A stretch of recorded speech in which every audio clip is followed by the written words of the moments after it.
கர்த்தர் அதிசயங்களை செய்கிறார். ஊழியங்கள் வழங்கும் ஜீவ வார்த்தை.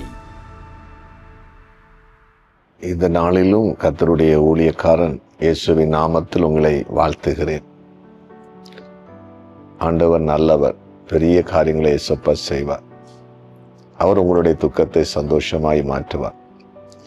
ஆண்டவராக இயேசு கிறிஸ்து ஒருவரே நம்முடைய வாழ்க்கைக்கு போதுமானவர். அவருடைய வார்த்தைகள் நமக்கு போதுமானது. அவரை நோக்கி நாம் ஜெபிக்கும் போது அவர் நமக்கு நன்மைகளை செய்வதற்கு வல்லமையுள்ளவர். சோர்ந்து போக வேண்டாம். இந்த நாளின் ஜீவார்த்தைக்கான வசனம் சங்கீதம் 25:2. என் தேவனே, உம்மை நம்பி இருக்கிறேன்.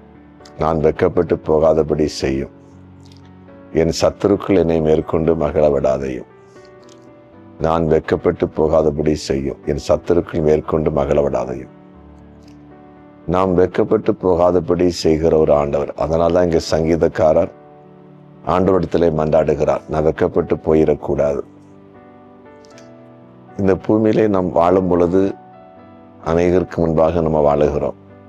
சில நேரங்களில் வாழ்க்கையிலே குறைபடும் பொழுது, அல்லது ஒரு வீழ்ச்சி அடையும் பொழுது, ஒரு நெருக்கம் வரும் பொழுது, நஷ்டம் வரும் பொழுது, மற்றவர்களுக்கு முன்பாக அவர்களுடைய ஏளனத்துக்கு, பரியாசத்துக்கு நாம் ஆளாக வேண்டிய வாய்ப்பு இருக்கலாம். அது இயல்பு.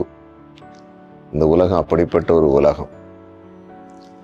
அதாவது சமுதாயத்திலே நாம் தோற்று போனால் மனிதர்கள் எப்படி நினைக்கிறார்களோ இல்லையோ, தோற்று போனவர்கள் நினைப்பாங்க, ஐயோ அவங்க முன்னால நான் தலை குனிச்சிட்டேனே அப்படின்னு கூட நினைக்கலாம். அவமானப்பட்டுட்டேனே அப்படி கூட நினைக்கலாம். அதனால்தான் இங்க சங்கீதக்காரன் ஜெபிக்கும் போது ஜெபிக்கிறார், ஆண்டவர், நான் உம்மை நம்பி இருக்கிறேன், என்னை வெட்கப்பட்டு போக அப்படி செய்யாதங்க.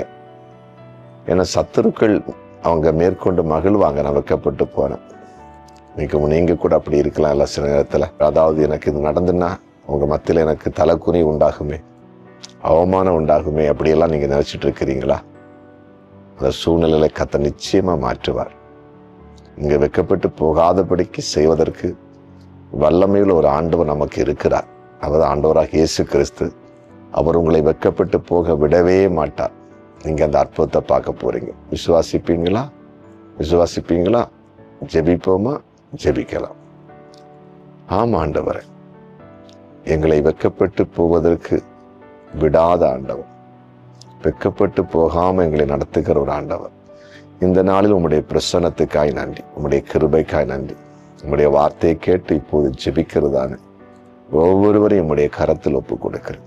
ஒரு தெய்வீக பிரசன்னம், ஒரு தெய்வீக கிருபை இப்பொழுதே வெளிப்படட்டும் என்று நான் ஜெபிக்கிறேன்.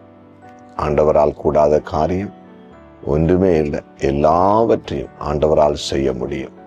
ஆண்டவரை வியாதிப்பட்டவரை தொட்டு சுகமாக்கும், சமாதானம் இல்லாதவர்களுக்கு சமாதானத்தை கொடும், தேவைகளோடு இருப்பவர்களுக்கு தேவைகளை சந்தியும். குறிப்பாக இன்றைக்கு பிறநாளை காண்கிற ஒவ்வொருவரையும் ஆசீர்வதியும். திருமண நாளை காண்கிற ஒவ்வொருவரும் பேர் பேராய் ஆசீர்வதியும். கர்த்தருக்கு ஊழியம் செய்கிற எல்லாரையும் ஆசீர்வதிச்சிருக்க. எங்க ஜெபத்தை கேட்டீங்களே, ஸ்தோத்திரம். இயேசுவின் நாமத்தில் பிதாவே, ஆமென்.